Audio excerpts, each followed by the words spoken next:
d'abord sur une demande de liberté provisoire de 25 personnes, 26 personnes plutôt, qui sont en détention depuis un temps assez long. Depuis janvier 2018, ces personnes sont en détention, ne sont pas libérées et apparemment les actes d'investigation qui devaient être faits n'ont pas été faits correctement et convenablement.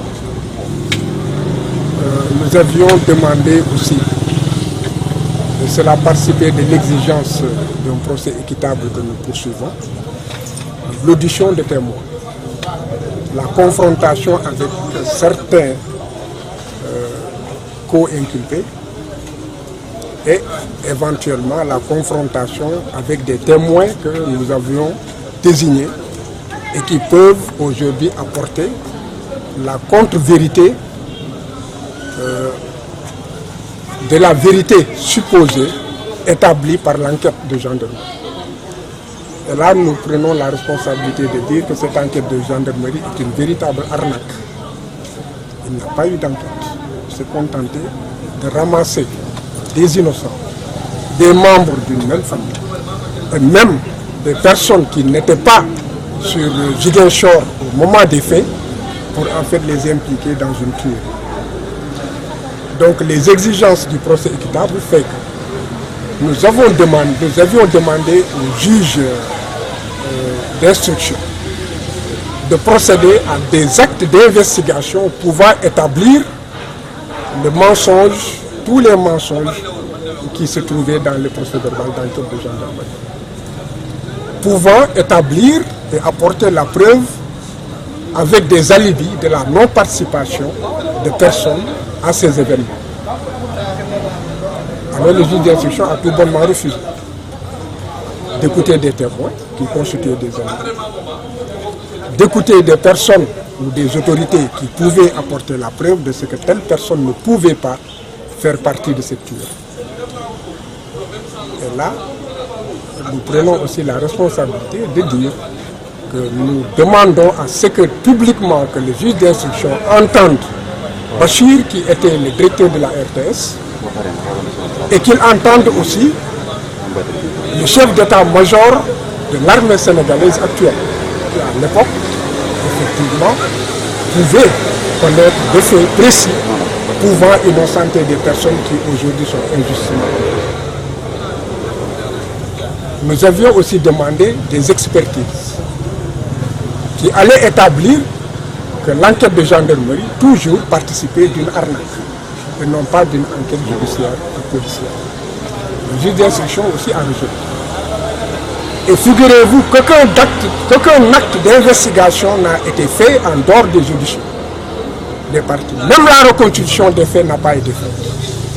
Là aussi, c'est une exigence du procès équitable que l'on fasse une reconstitution des faits et que, effectivement, des éléments qu'il considère comme étant des éléments de preuve puissent être confortés ou ne pas être confortés par, effectivement, cette reconstitution des faits. Donc, il faut que l'opinion publique nationale et internationale sache que l'histoire de la Casamance ne peut pas être résolue avec simplement, résumée plutôt, avec le MFDC.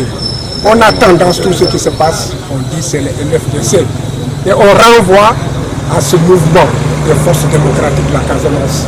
Et beaucoup d'innocents ont fait effectivement les frais de ces errements, de ces confusions et de ces mensonges.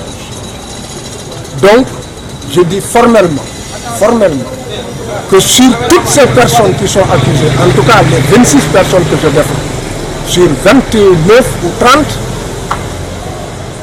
ces 25 personnes ne savent même pas ce que c'est que le MFDC. Et pourtant, on essaie de faire comprendre à l'opinion internationale que c'est le MFDC qui a envoyé des tueurs, des gens qui ne savent même pas ce que c'est qu'en fait une cartouche. Quand je leur parle de cartouches, ils me disent que c'est un fusil. Quand je leur parle de fusil, ils me parlent de cartouches. Donc, il est temps que notre police judiciaire, ou en tout cas les enquêtes de police et de gendarmerie, fassent l'objet effectivement de vérification par les juges d'instruction. Et cela, c'est la loi.